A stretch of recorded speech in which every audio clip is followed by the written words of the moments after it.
comic exposure begins in 3, 2, 1.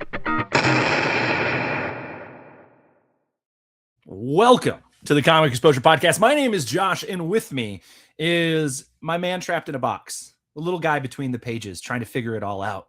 The one, the only. Josh, I want to have a real conversation today. Not a fake conversation, not one of these surface conversations, a real deep conversation. Travis Ratz here.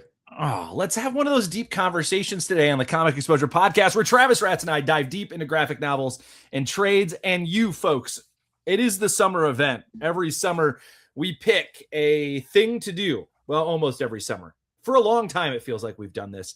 And so this summer, we're going back.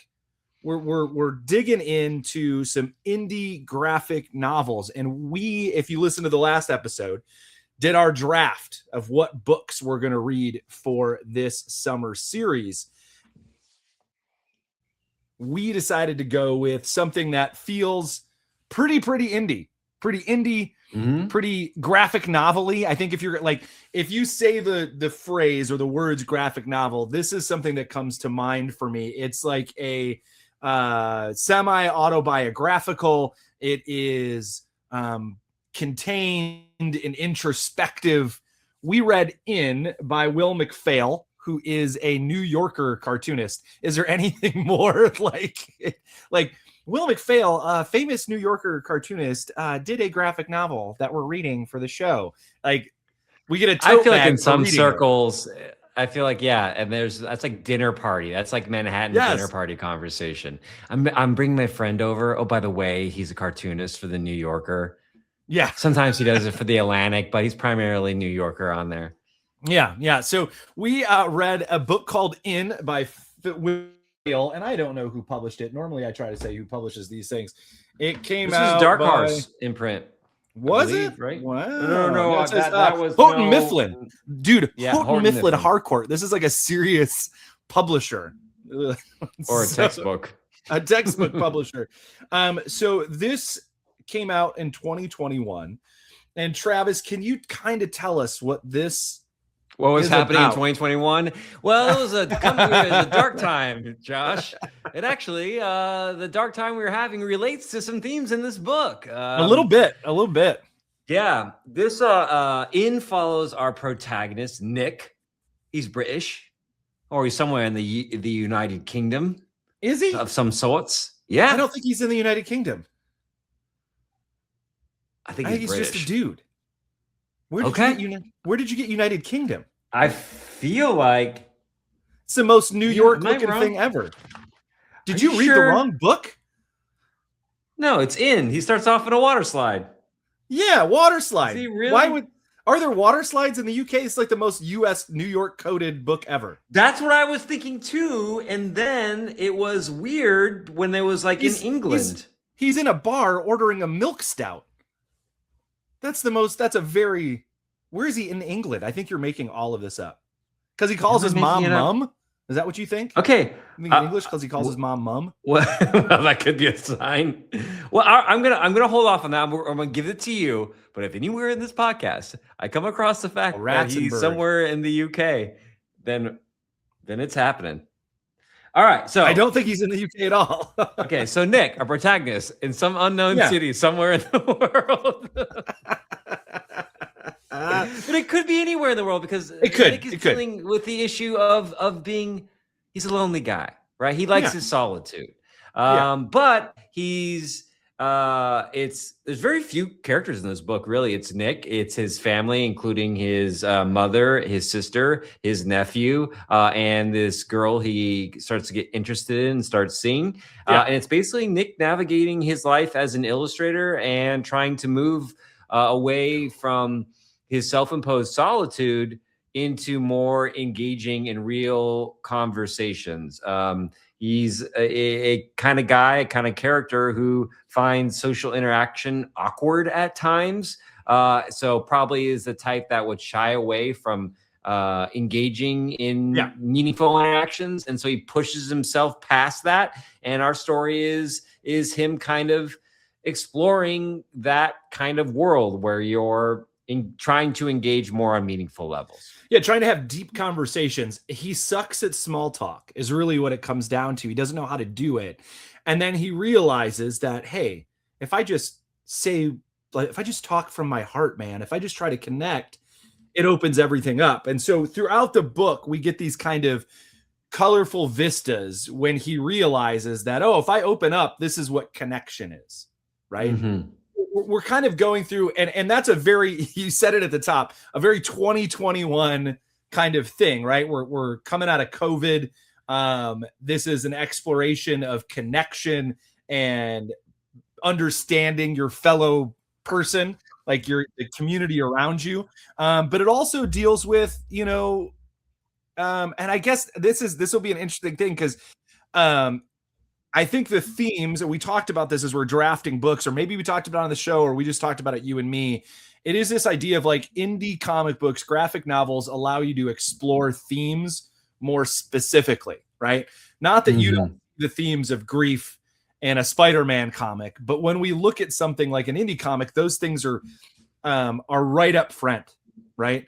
Our themes of being alone, the themes of not making connections, the theme of like death and coping with the fact that his mom has cancer, right? Like all of this comes into play, but it's played with very wry New Yorker jokes, right? Just some very and running bits, running bits, New Yorker gags. And you don't really pay attention until the very end when I'm like, oh, he does cartoons for the New Yorker. Ah, yes, that makes sense. Like the way that he portrays the series of coffee shops he goes into. Right, that's very New Yorker. There's a running bit where it's always like coffee shops and bars always have these weird kind of avant-garde hipster names, like all your friends are married bar, or like just give us your money coffee, or something like that. I tell you, Josh, I really like this book. I felt seen. Tell me why, Travis. Let's dig into that. What made you feel seen in this book? As a 42-year-old unmarried, never been married man who has whose closest relationships are his sister and his mother, and he also lives next to his sister and his nephew, and has to make concerted efforts to be like, okay, this weekend I'm gonna go out and do some social engagements. How am I going to prepare for this mentally? And I went to 2 Friday after work, Josh, back to back. Wow. 3:30 and then a 5 o'clock one. And I was like, all right, let's get into this. Wow. It was just, we're doing surface chit chat. We're like, oh yeah. Well, it's all teachers. So you're doing teacher chit chat. Thank God. Or else what would we talk about? No, but I think for me, it's this idea of struggling with enjoying solitude. And then when self-imposed solitude because it brings you joy, and then when that creeps into loneliness, distinguishing between the two, and knowing when you have to kind of get out of your comfort zone, and when you need that social interaction, and when just kind of keeping an awareness for your mental state if you just live alone, when you need to get out and do things. Yeah. I think I will tell you, like my wife and I have been married for 17 years. And so at some point you go like, all of our friends have kids, they're married, they have everything going on in their life. So we don't often go out with people, right? Unless there's like an event that someone's like, oh, we're doing this, right? So we don't normally do that. So I will agree with you. This idea of like, you can still have solitude even in this, relationship you've been in, like having been married for so long. We went out yesterday with a friend and her new boyfriend. And then we are going to a party today for a friend of ours who got their doctorate, right? And so that's 2 days. That's 2 days in a row of like small talk and meeting people and doing that thing, and it can be daunting. And so I this is that piece where you get comfortable in a certain way, and I guess like the theme of this is like he's a cartoonist who works from home, right? Like what occasion does he have? He doesn't go to the office. He doesn't have the need to develop small talk. And I would tell you, like, as a teacher,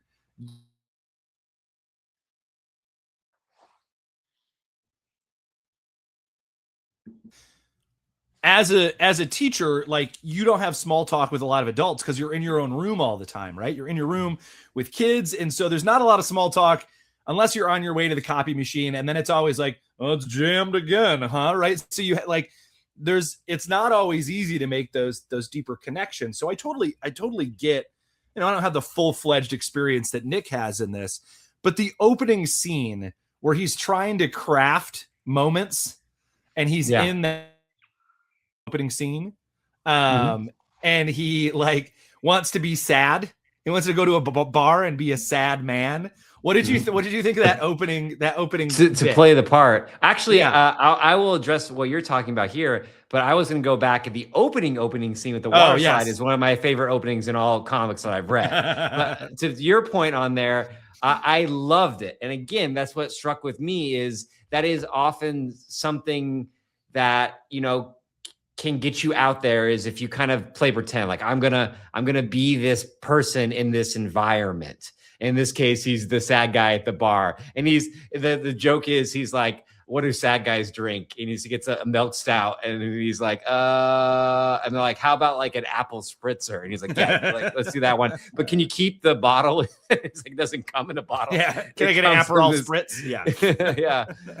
And so that's really funny, and I also think it goes to Nick's character because even though he is a cartoonist and works at home, he constantly puts himself in public settings in hopes of having an interaction. We see him on a train, and there's a great follow-up bit to the opening that you were talking about there, where he's just kind of doodling. And he looks across where he's sitting on the train, and he sees a pretty girl, and she kind of like looks over at him, and he looks at her, and he goes back to drawing. And then before she leaves, she's like, "Are you drawing me?" And he's like, "Yeah, like I'm kind of a." She goes, "Stop! It's really creepy. I know you don't think it's creepy because you're not taking a photo. It's actually creepier." I thought that was really good because he thinks it's going to be like this meet cute, right? Like he's setting up this conversation where he's like, "Oh yeah, I'm a cartoonist," and she's going to go, "Oh, you are," right? But that doesn't happen.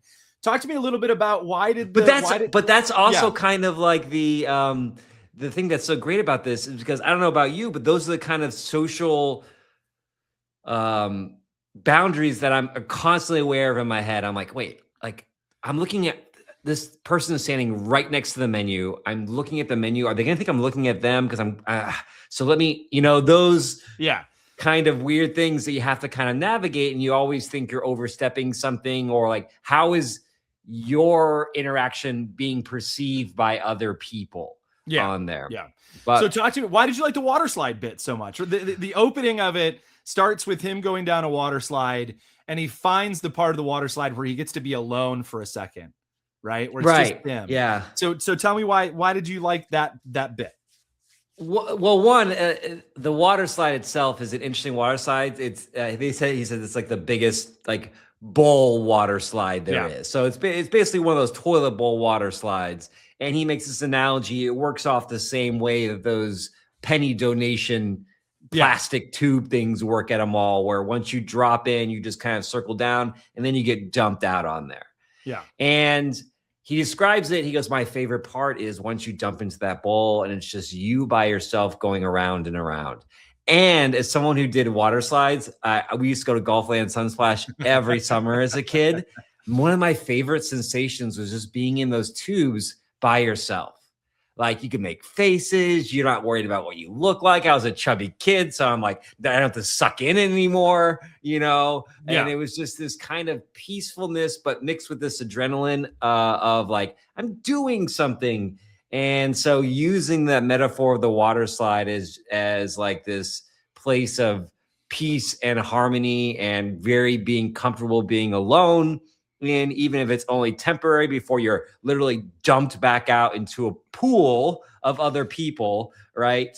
That becomes an interesting metaphor. Yeah. And there's a bit of mystery or foreshadowing or kind of magical realism, where as he's going through this bowl, he sees like some kids that are like hunkered to the side of this water slide bowl, and then he gets dumped out, and then he's walking with his friends, and he's like, we didn't talk about it, but we're all pretty sure there was like some strange kids in that supposedly empty bowl. And it like breaks his loneliness, right? Like he then is not as free because someone is watching him be free, right? You can tell that Will is a New Yorker cartoonist, not just because of the kind of wry, dry kind of satire in it, but because this is a series of vignettes, right? Like it's a series of little stories of, I'm going to go to this bar or this coffee shop, or I'm going to meet this person, or I'm going to go help my mom fix her house. And here's the humorous interaction between my mom and I, or the scene where he's with the plumber who's fixing his toilet. That one's great. Yeah. And they're like staring at each other, and he goes and he says something. He's like, well, we can make small talk. And he's like, if you got someplace to be, you can go somewhere. And he literally goes, I don't have anywhere to be at all. And you're like, for me as the plumber, I would be like, so I hate, Travis Rats, I hate when people come to our house to fix things. I absolutely hate it. Like when someone's in your house and you're like, do I talk to them? Do I have to talk to them? Do I have to make small talk to them? I can't leave them alone. If I leave them upstairs to fix the broken washing machine, is that weird? Or do I have to like stand around and watch them? I don't think they're going to steal anything, but is it weird for me to just abandon them in this? And then you're like, do I offer them water? Like, crap, all I have is sink water. Yeah. Should I tell them all I have is sink water, or should I just pour water in a cup? Is it weird to give like a stranger like your glass of water should be in a bottle? Like they don't want to drink from your glass. They don't know where this has been. But these are like what goes. It's like it's the neurotic New Yorker, right? Yeah. And I watched an interview with Will after reading this, because I was like, I kind of want to know what this guy's vibe is. And he was doing a video interview that was filmed. And I was like, why is this guy British? Why is he not British? This book is set, obviously, set in London. And he very much comes across as someone, he's very humorous, just like he's just naturally funny guy, but also a little maybe overdoes it, in the sense of like, you could tell he uses humor at moments to kind of like break tension or maybe deflect or to transition into something on there. And that was really kind of interesting to see. This is not a memoir. Will is not this character, but obviously, writers use these characters as stand-ins. I wanted to talk to you about something on here. And I think this is what you can see in certain independent graphic novels, or graphic novels in general, where it's self-contained. What did you think about the pacing of this? Because it's not a series, it's contained here. Were you reading through it very quickly? There was lots of silent panels on here. So how did that pace hit you? I mean, I read it in one sitting. I think you and I had the same experience. We did the draft, and then you texted me after that episode to go, I already read it. Like graphic novel summer is here. We've done it. I read it already. And so I read it a couple nights later. It reads quickly. And I think that's partly just because the type of story it is. I think it reads quickly because you mentioned it. There's a lot of silent panels. There's a lot of feeling panels in it. And I think that's another piece of graphic novels is sometimes you and I get, we've talked about it before, like the 22-page issue, right? And I have to do 22 pages, and then I have to do 6 of them in order to hit the trade, 5 or 6 of them in order to hit the right trade length. And it can feel artificial, right? Or it can feel like, oh, this part's way too long, but it's way too long because I couldn't switch in the middle of a story. This had to be 22 pages because I couldn't switch the vibe up in the middle of an issue, because that's weird, right? So I think graphic novels like this let you just play with whatever length you want. Is it 200 pages? Yeah, it's 200 pages because that's what the story needed. Or it's 150 pages. It felt good to jump into something like this after reading, those volumes and series on there. I agree with you. I want to ask you too about our character in here's relationship. He does have his kind of crush. I believe her name is Ren. Yeah. What did you think about the relationship depiction in a graphic novel. You know, like we've read certainly plenty Yeah. of romantic scenes in novels and in comics and things like that. How did this come off to you? I thought it was an interesting, like, look, he went to a sad bar and he did get his meet cute, right? Like the thing that he tried to do, he does get that. And then it comes back in a very awkward way that she's an oncologist and his mom gets cancer and she happens to be the oncologist that they meet with. But then that doesn't happen. Their relationship gets weird. He doesn't want to call her because he's like, his mom's dying, right? And so he doesn't know how to handle that. And so they meet and he's talking to her about it. And I thought the ending of this, it was hard for me to like,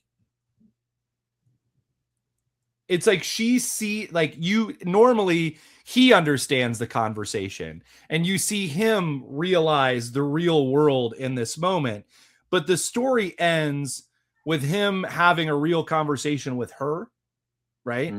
About, because my reading of it is that as a doctor, as an oncologist who delivers this bad news all the time, you robot out and you just matter-of-factly go, this is what it is. I understand. You have to shut yourself off. Otherwise, you're pulled into those emotions too much. And in this conversation, she's, talking to him and like, I'm sorry. I can't do anything. Right. But he tells her like, it's not your fault, right? It's not your burden to deal with this. But then he tells her what he's really sad about is all the things he's not going to be able to do. And that seems to open her up and you see her see the world in color for the first time. We'll talk about that. Yeah. It was an interesting way to end the story, but it ends on like what, 6 pages of silence. Yeah. Yeah. I think that your reading is really great. I didn't even think about that. And now it just kind of illuminated something for me is, at first I was like, oh, okay. I like this Ren character. It's a bit manic pixie dream girl. Oh yeah. Like on there. But when you said that at the end, when you just said it, like, she's an oncologist and she does give the sense that like, hey, I have to get this bad news all the time. At one point, Nick's like, you got to save her. And she's like, don't you put that on me. Like, you can't tell me that. And she might be attracted to Nick and put up this guys because she sees in Nick, oh, this is someone who is like light. This is like surface stuff on here. And after dealing with death all day long, I need some lighthearted play. I need someone who's goes into a bar, orders a milk stout, realizes they don't like it, and then orders like an apple spritzer, right? Yeah. This kind of like silly, non-serious man. Yeah. Right. And when he starts to get serious, at first she's like, I don't think this is like, can you help me? And like, this is too deep for me. Yeah. But then at the end, she sees something, like you said, it opens up. And so there is this kind of meeting of the two where they're like, they might be prepared to now be those deep, safe places for each other. I don't know. So there's this, you're right. They do get this moment where they get to connect. So overall, I mean, you're right. It is this manic pixie dream girl kind of thing at first, but then you don't know if they're together at the end, right? They have this scene where he's like, can we meet? I didn't think you'd come, blah, blah, blah, blah, blah. And it ends on this series of silent panels where she's kind of discovering what it means to connect. Mm-hmm. So as the story ended, was there anything that you wanted more of, or do you think it gave you did it wrap up the way you wanted it to wrap up, or did you need more from it? No, absolutely. I think that's what I loved about this. And I read it in one sitting as well, as you said, the day after on there. And I was like, indie summer has begun, because I think, I'm not saying every indie self-contained graphic novel is going to feel like a whole piece on here. But to me, it was a perfect ending. We've seen him deal out with the fallout of his mother. Yeah. And now we see this relationship might get rekindled on there, and that he is not cured of his solitude or loneliness, but he's learning to be vulnerable, and he's learning to not have as many expectations when it comes to these conversations and confrontations, Yeah. and more about just kind of letting life come to him. I think for me, what was essential to the story, and if it wasn't in here, it wouldn't be nearly as good, is the mom and his relationship. Because this isn't just a story about a guy who is socially awkward out in public. This is a story about a guy who feels like he can't even really connect to his own mother. Like there's a distance there. And when he does, he's talking to her, he's asking her about like life and, in the past, and she's not really giving him what he wants. And he's like, I'm just trying to talk to you here. And she's like, well, you haven't asked me any questions. Yeah. You haven't asked anything about me. Yeah. Right? That's what it was. You haven't asked anything about me. And it was like light bulb moment. So those moments of realization and enlightenment are really kind of spread out in these tiny epiphany moments that if you're just reading it straight through, you can kind of miss. But when you add them all together, it does feel like a significant character arc by the end. I would agree with you. I think it's this, I don't know. I really enjoyed it. I thought it was pardon me. That was a really good story. It feels ready to be a movie. And I think we run into this all the time on this show where we're like, oh, this would be a great TV show. This would be a great movie. Mm-hmm. I don't think it needs to be a movie, right? That's not what I'm saying, but I think it feels very much like it feels 500 like Days of Summer or something like that. Yeah. It feels very much in that sort of indie movie vein. It would be in a very vignette-y, goofy, surreal, right? Because all of those bar scenes or all of those coffee shops are surreal jokes on coffee shops, right? There's like literally one called like gentrification or something like that, like whatever the bar is, right? And then there's a comment about like the logo is written in Helvetica, right? And then later they go to the same bar and she's like, oh, you updated the font, right? He went with a different font. And he does all of these scenes feel there's some very otherworldly, surreal natures to it. So the scene when he goes on the date with Ren and then they end up, they're going to have sex, right? They go on their date and he goes, it's showtime.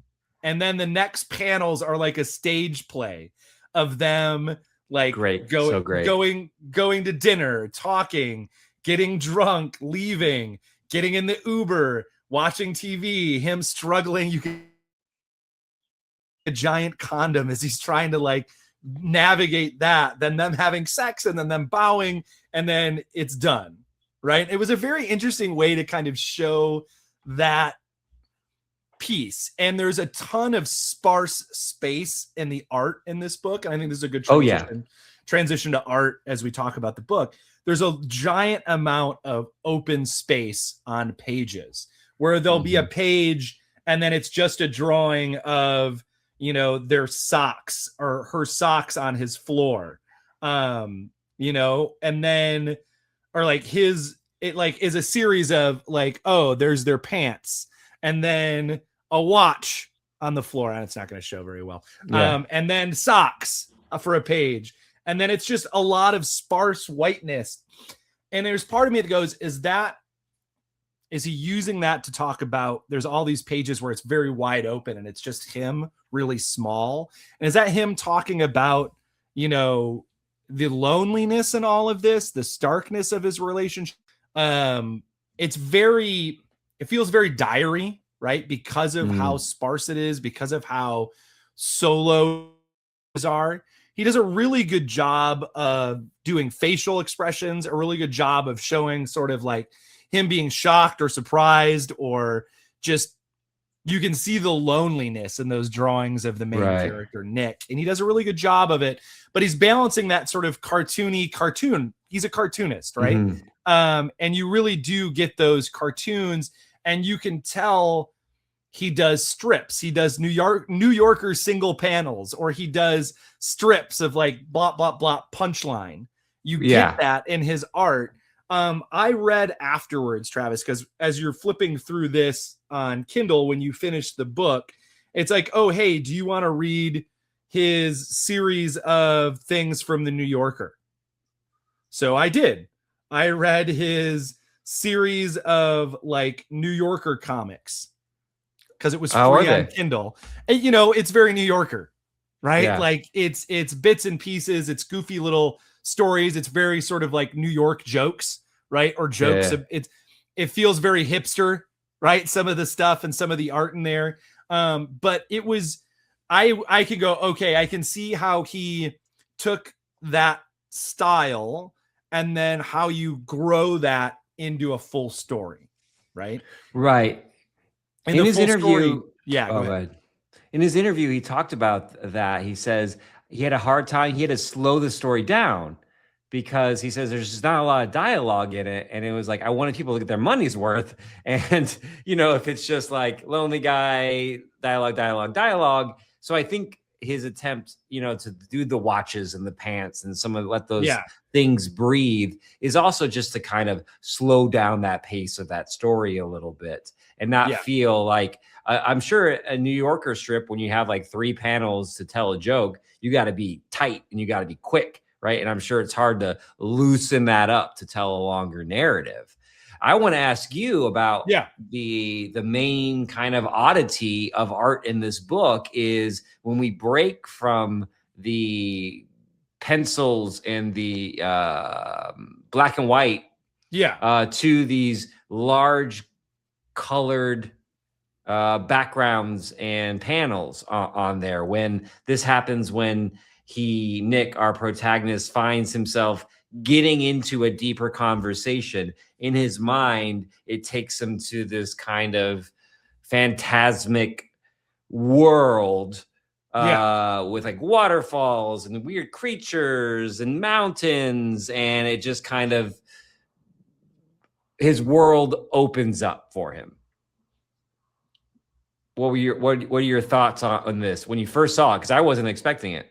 Yeah, I think it when you see it happen a couple times, you get to this point where you go, oh, the name of the book is In, right? So he wants to fit in, or he wants to be in real relationship or communication with someone. He wants to be let into someone's world, right? And so you see it when he has those conversations. He's talking to the plumber, and the plumber, he tells the plumber, I feel embarrassed about myself around people like you, Steve. And then they lock eyes. And then Steve says, I feel like that sometimes. And then it's him. It's so great. And this mountain vista as he's kind of being let into what it means to have real conversations with people and discover things. And it breaks when the plumber's like, anyway, I better go. Right. And he's zapped out of this. He's almost there. He can see this village in the mountains. He's almost into a real conversation and really going deep with somebody. And then it's broken off by the plumber. In some ways, it reminds me of Fight Club in the sense that instead of fighting, it's conversation, where he gets this euphoric kind of like, oh, I want to chase that now. I got to chase that moment. Yeah. Like, what's this hyper realistic thing, right? It happens again when he connects with his nephew, right? And he's like, well, what do you want? And he's like, I want you. I want to be with my uncle, right? And then it's him, and it's these weird, it's like Burning Man, and it's like an effigy of him being burned and all these little creatures worshiping him. And then they start biting and attacking him. And then it's like him and his nephew. And it's this very interesting thing where he's finally letting people into his world. And that's why I think at the very end, when it flips to like her realization of Ren's realization of being let into this world, you can see that he's not alone in wanting to find a deeper connection, right? Like she's finding a deeper connection too. And I thought that was it's a very interesting, I think that's the great thing about comic books, right? You get to do this surrealist thing, and it runs through a series of him like, ooh, I went deep with the plumber. I went deep with my nephew. Now everyone I talk to, I'm going to try to get a little deeper with. And so there's like a panel per people. There's a person, the neighbor lady he connects with, the bartender he connects with. He's connecting with a friend of his, and he keeps building these.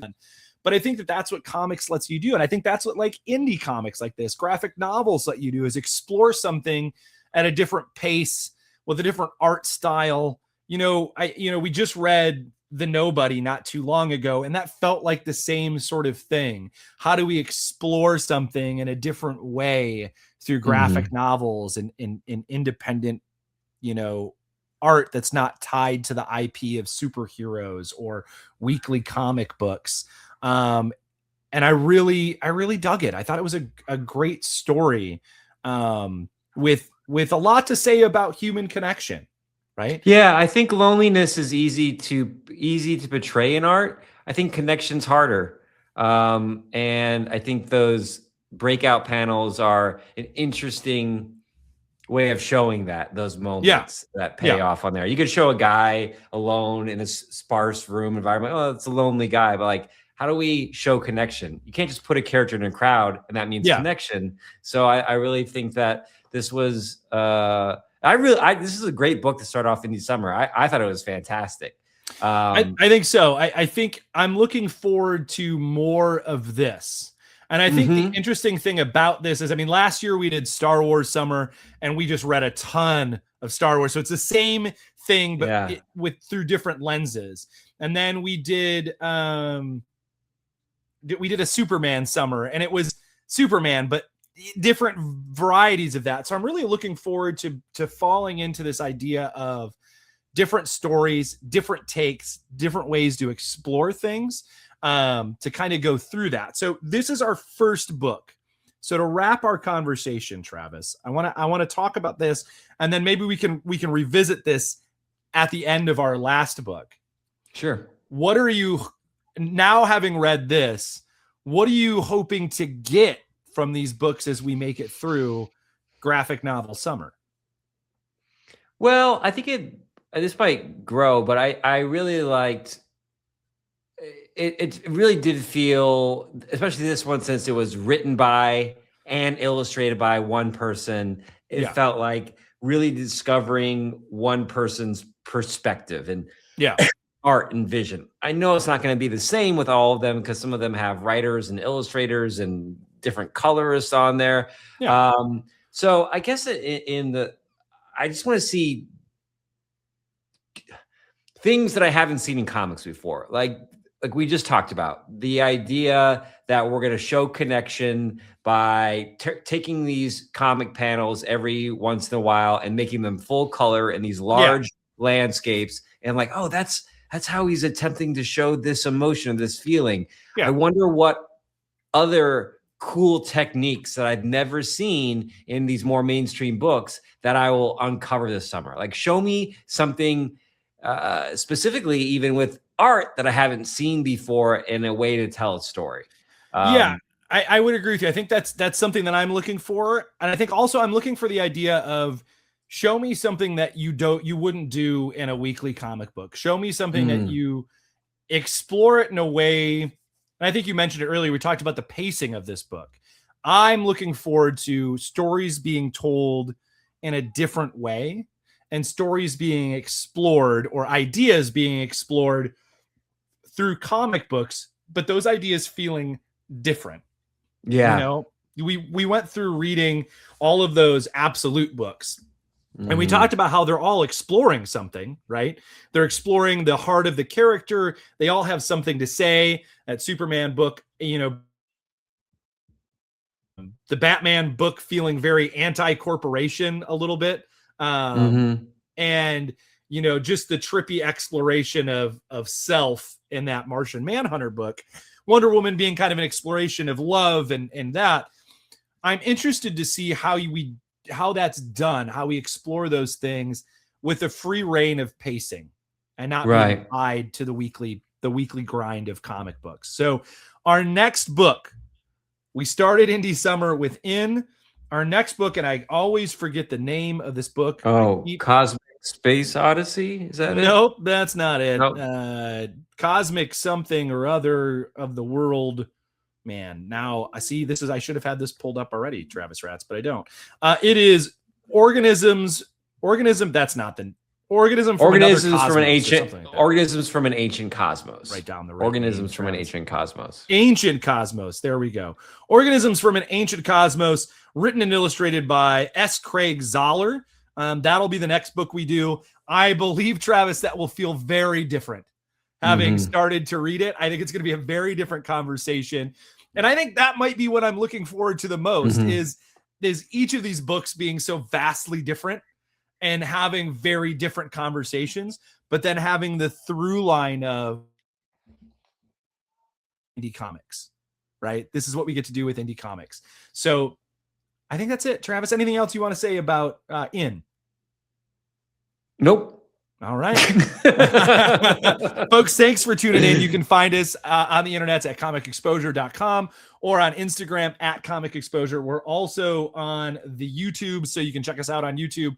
Comic Exposure is the tag there. Thank you for tuning in. Write a review, rate us, subscribe on the YouTube or whatever it is that you do. If you want to watch us blather on about this stuff, you can do that. Or if you're a listening person, you can listen. I don't know that we're much to look at as we go through this. We're not throwing up panels or anything like that, but I know some people like to watch instead of listen. So maybe turn this on while you're hanging out in your house, and you can do that way. If you're a podcast listener, you want to do the YouTube route, you can. If you found us on YouTube and you want to do this via the podcast, flip however you're listening to it. We come at you through several different medias. And I think that's it. That's all we got. Next issue is going to be an interesting episode, I think. It's going to be a very different conversation than this one. I'm looking forward to that. And we will see you next trade.